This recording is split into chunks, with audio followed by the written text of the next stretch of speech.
Okay, in this video on PSAT, SAT prep, we're going to discuss how to write a linear equation given a real-world context. Okay, this question has been slightly altered from the version that you had on your Google form just by changing a couple of the numbers here. And so let's dive in. I'm going to show you how to use the answer choices to your advantage here. So notice that liquid is going through a cooling system. Its temperature decreases at a constant rate from 96 degrees Celsius until 76 degrees Celsius in 2 seconds. And we want to know which of the following functions represents the temperature C as a function of the time T in seconds after the chilling began. And so what I'm going to do is I'm going to use those two numbers that I circled to create 2 points that I know have to show up on my equation. And so at T is equal to 0, before the chilling began, I know that the temperature in degrees Celsius of the liquid had to be 96 degrees Celsius. So I know the point 0, 96 has to be on the linear equation.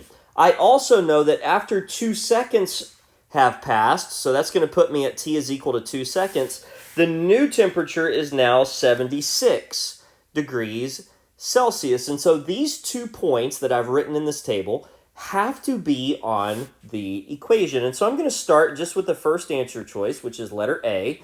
And that's the equation that says C is equal to negative 76 plus 10t, where the t represents the number of seconds.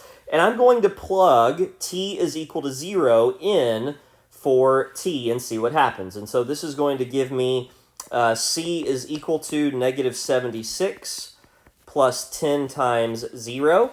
And 10 times 0, of course, is 0. And so this is just going to give me negative 76. And I notice that that does not correlate with what I see in my table here of a value of 96. And so that tells me pretty much immediately that answer choice A is not going to be correct. I'm going to proceed then to answer choice B.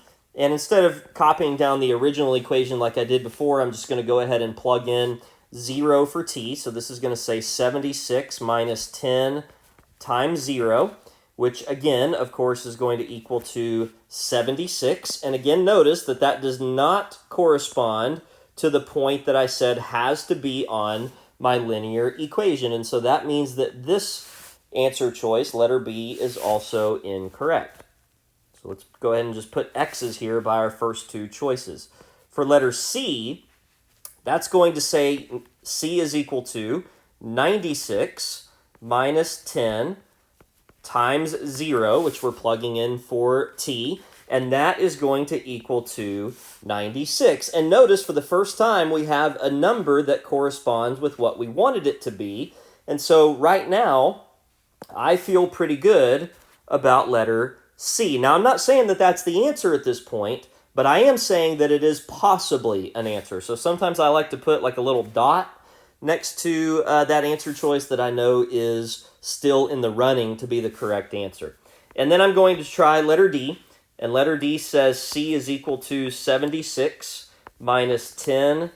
And I'm going to let T be replaced by 0 here. And this is going to give me 76.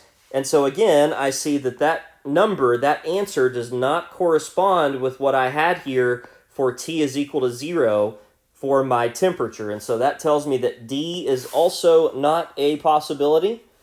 And so that means that my answer has to be C. Now, the question that you should be asking is, what if I got more than one answer choice that gave me 96 whenever I plugged in 0 for T?